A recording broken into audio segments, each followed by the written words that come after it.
네, 안녕하십니까. 앵콕학원에서 사회과 수업을 담당하고 있는 남택범이라고 합니다. 자, 만나뵙게 돼서 반갑고요. 지금 이 시간은 이번 2026학년도 대비 윈터스쿨에서 예비 고2 학생들의 인문계열 학생들이 주로 선택하게 될 이 사회과목 수업에 대해서 안내를 드리고자 이렇게 만나뵙게 되었습니다. 자, 그럼 어떤 수업들을 어떻게 진행할지 같이 한번 좀 살펴보도록 하겠습니다. 자, 간략하게 이제 저에 대해서 소개를 드리자면 이 앵콕학원에서는 지난 1년간 좋은 기회가 돼서 1년 동안 많은 친구들과 함께 호흡하고 또 노력하고 공부할 수 있었습니다. 지난 10여 년 정도 다양한 학원들에서 수업을 진행해 왔고요. 현재도 이제 기숙학원이라든지 이런 곳에서 수업을 함께 진행을 하고 있습니다.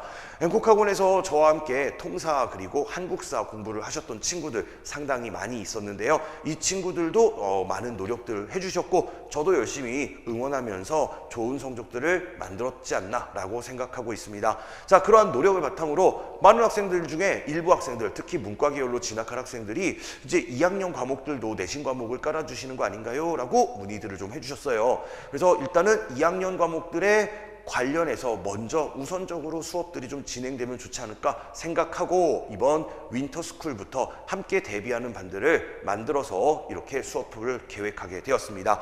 자, 그럼 어떤 수업들을 진행하게 될 건지 설명을 좀 드리자면 바로 2학년에 선택하게 되는 과목들이죠. 일반 선택 과목의 4과목을 같이 한번 좀 수업을 진행해 보도록 할 겁니다. 자, 사회와 문화라는 과목, 문과에서 인문계열에서 가장 많은 수강생들이 선택하고 있었던 과목이고 앞으로도 그렇게 될 과목입니다. 이번 교과과정 변화로 인해서 1년 과정으로 일반고 기준으로 1년 과정으로 배우던 과목이 한 학기 과정으로 바뀌었기 때문에 단원의 양이 조금 주는 변화가 있었습니다. 자, 그래도 핵심 키워드는 여전히 남아있을 테니까 그런 부분들을 잘 대비를 해야 될 거고요.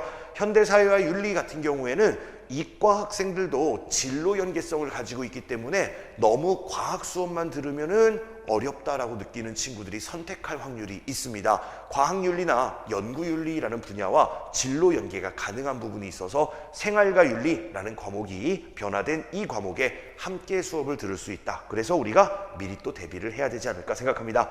자, 가장 대비가 어려울 것으로 보여지는 과목은 세계시민과 지리라는 과목인데요. 자, 이 과목 같은 경우에는 한국지리와 세계지리라는 과목이 통합이 됐고요. 이 과정에서 일부 내용들이 빠지게 되지만 지리 과목은 기본적으로 암기해야 되고 이해해야 될 수 있는 부분들이 상당히 좀 많은 편입니다.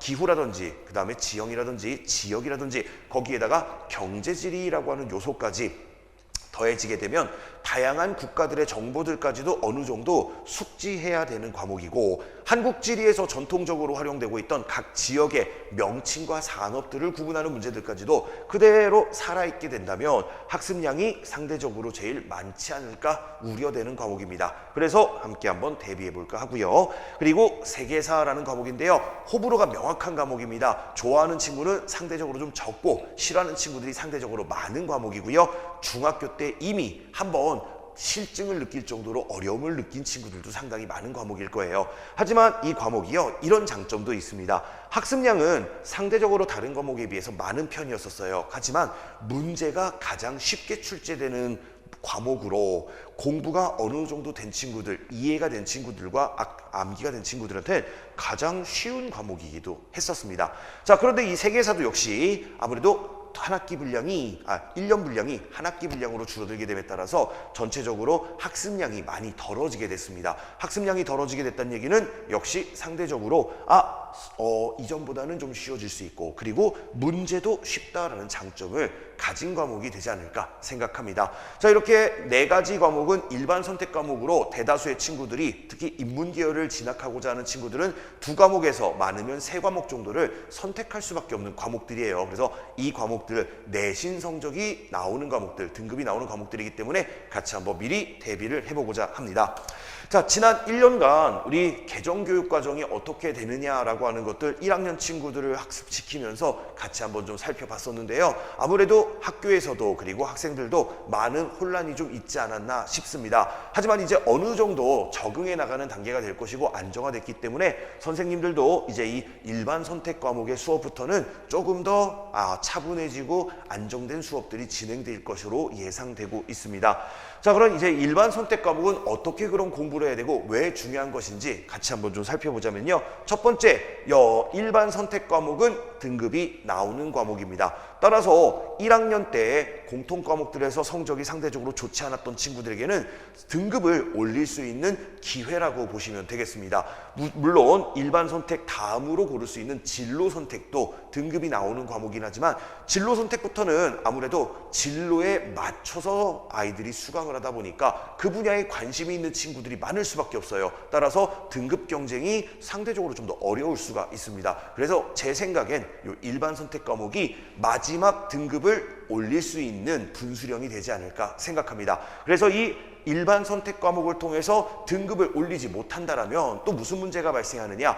진로 선택과 융합 선택 중에서 등급이 나오는 진로 선택 과목들을 조금 더 시간을 많이 투여해야 되는 일들이 벌어지죠. 그러면 상대적으로 이 친구의 탐구 역량과 활동들을 중점적으로 바라보겠다라고 하는 목표로 만들어진 융합 과목들을 선택하기가 좀 어려워질 수가 있습니다.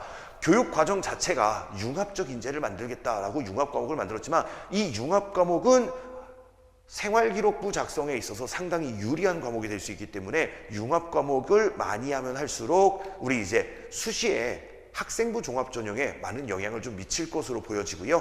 그리고 이 내신으로 가고 있었던 교과 전형 어떻게 변할지 모르겠지만 면접이나 학생부가 반영된다라고 하면 당연히 융합 선택이 조금 더 유리해질 수 있는 거죠. 자, 그래서 일단은 분수령이다. 1학년 때 성적이 좋지 않았던 친구들이 등급을 그래도 올리고 진로 역량을 또는 학습 역량을 드러낼 수 있는 기회로서 일반 선택 등급이 상당히 중요하다라고 볼 수가 있어요. 그래서 일반 선택의 등급에 따라 성적이 결정됨에 따라 과목도 바뀔 수가 있다. 자, 제가 1학년 때 성적이 안 좋은 친구를 일단 예를 들었는데요. 그럼 반대로 1학년 때 등급을 잘 받은 친구들은요, 이 일반 선택을 잘 지켜야 되는 과목이 되는 거죠.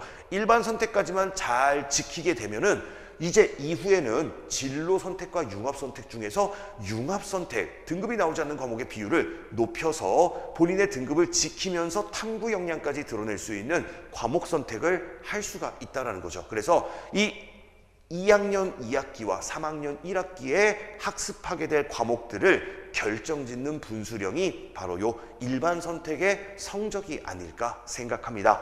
자, 그렇게 성적도 당연히 중요한 의미가 있고요. 그리고 여기에는 성적과 함께 해주셔야 되는 진로의 구체화도 함께 해주셔야 됩니다. 이 과목들을 학습하면서 본인의 진로와 방향과 또 자신의 관심사와 어떻게 접목시켜서 탐구 역량을 드러내는가라고 하는 것도 중요합니다. 우리가 이제 1등급을 받기 위해서 어떻게 해야 되는지 살펴보는 과정에 적어놓은 것처럼, 자, 수행은 만점을 받는 건 기본이에요. 거기에 진로 연계까지 이제는 높여주셔야 됩니다. 1학년 때까지는 아직 꿈이 명확하지 않았던 친구들도 있었어요. 하지만 이제는 진로를 정하시고 본인들의 선택과 그리고 수행들을 함께 만들어가는 과정들을 2학년부터는 해주셔야 되는 과목, 그게 일반 선택이 된다라고 보시면 되겠습니다.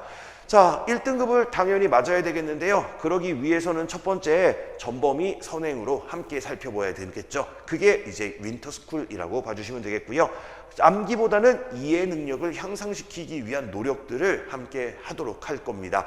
자, 사회 과목들, 역사 사회 과목은 단순 암기만 하면 되는 거 아니야? 라고 생각하고 있었던 학부모님들 많이 계시고요. 그리고 또 무슨 사회 과목까지 학원을 보내 라고 생각하겠지만 최근에 사회 과목의 모든 시험 문제들은요, 암기 능력을 보는 문제보다는 아이들의 추론 능력과 그리고 아이들이 얼마나 합리적으로 선택할 수 있는지, 그러니까 사고할 수 있는 능력들을 보는 문제들이 많습니다. 거기에 다양한 어른들은 뻔히 알지만 아이들에게는 어려운 어휘들까지 영향을 미치면서 상대적으로 아이들이 독해 능력이 떨어지는 과목들이 바로 또 이 사회 과목들이기도 해요. 그래서 보통 암기보다 이해 능력 그리고 독해 능력과 어휘력 능력들을 갖추게 된다면은 본인이 스스로 생각하고 학습할 수 있는 기반이 만들어질 수 있다고 생각합니다. 그래서 암기도 중요하지만 이해 능력을 향상시키기에 노력을 하도록 할 겁니다. 자, 그리고 이제 1등급을 맞기 위해서 아이들이 또 함께 해주셔야 되는, 아이들이 해야 되는 중요한 노력 중에 하나가 시험과 수행이라고 하는 이 정기적으로 왔다 징검다리처럼 번갈아 가면서 나타나는 이 두 가지의 과제들을요, 끝까지 집중력 있게 유지해 줄 필요가 있습니다. 일반 선택 이전인 공통 선택인 1학년 때 과목들은 일반고를 기준으로 대부분의 과목들이 중간 기말고사인 지필평가가 60%, 그 다음에 수행평가가 40% 정도 점수에 반영이 되는 모습들이 나타납니다. 그런데 이제 이 일반부 선택부터 진로 융합 선택으로 나아가는 길에서는요, 점점 수행 비율이 높아질 거예요. 특히 융합적 인재의 능력을 보겠다, 그래서 등급 표기도 안 하겠다라고 만든 융합 선택 과목들이야말로 수행평가를 얼마나 잘하는지, 본인의 진로 역량에 탐구 활동을 얼마나 잘하는지를 보겠다, 너의 자랑을 한번 해봐 라고 판을 깔아주는 과목이라고 생각이 들어요. 그래서 점점 수행의 비중이 커질 수밖에 없는 구조이기 때문에 아이들이 시험과 수행이라는 두 마리 토끼를 긴장하면서 집중력을 유지하면서 진행해 나갈 수 있게끔 아이들을 독려하고, 그 다음에 또 아이들을 응원하면서 다양한 방법들을 제시해 드리려고 노력하도록 하겠습니다. 특히 이제 여름방학부터 겨울방학부터 수업을 같이 듣는 친구들에게는 그 진로 방향에 맞는 어떤 탐구 주제라든지 어떤 부분들을 어떻게 보완하면 좋을 것인지 제안도 하고 아이디어도 함께 고민하면서 아이들이 스스로 준비할 수 있는 길들을 만들어 보도록 노력해 보도록 하겠습니다. 자, 이렇게 진행하게 될 그 수업들은요, 이제 4과목을 토요일과 일요일에 제가 배치를 했어요. 저희 이제 윈터스쿨이 월요일부터 금요일까지 국영수 과목을 중심으로 스케줄들이 짜져 있고, 토일은 자율 시간으로 배정이 되어 있는 것만큼 토요일, 일요일에 아이들이 함께 대비를 할 수 있도록 시간표를 설정했습니다. 자, 토요일에는요, 세계 시민과 지리를 4시부터, 그 다음에 세계사를 7시부터 진행을 할 거고요. 그 다음에 일요일에는 현대사회와 윤리를 4시부터, 그 다음에 사회와 문화는 저녁 7시부터 수업을 진행하도록 하겠습니다. 자, 이렇게 함께 이제 맞이하는 새해를 잘 준비해 주셔서 학기 중에 발표가 될 대학 입시 과정들, 이것도 함께 우리가 고민하면서 우리 친구들이 원하는 대학들을 갈 수 있는 성공적인 입시 생활을 만들어 갈 수 있도록 최선을 다해서 도움을 제공해 보도록 하겠습니다. 이상으로 26년 윈터스쿨 사회과 과목들 2학년 일반 선택 과목들에 대한 소개 영상을 마무리 짓도록 하겠습니다. 감사합니다.